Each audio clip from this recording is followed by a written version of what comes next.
يحيى ينظر من جانب الترجي هو المدافع المحوري، كذلك الظهير الايسر انذر ايضا اللي هو خليل شمام، ثم مدافع محوري انذر حمد علي اليعقوبي. الفرصه للترجي، هدف ممتاز جدا، الامضاء لشمس الدين الزوادي، هدف رائع للترجي ولشمس الدين الزوادي، تنفذ المخالفه بذكاء، والهدف الثاني للترجي الرياضي التونسي.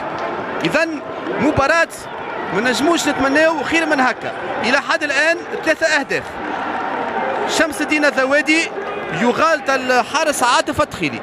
مباراة ممتازة الى حد الان، وعطاء غزير من الفريقين في مباراة تكتيكية بالاساس.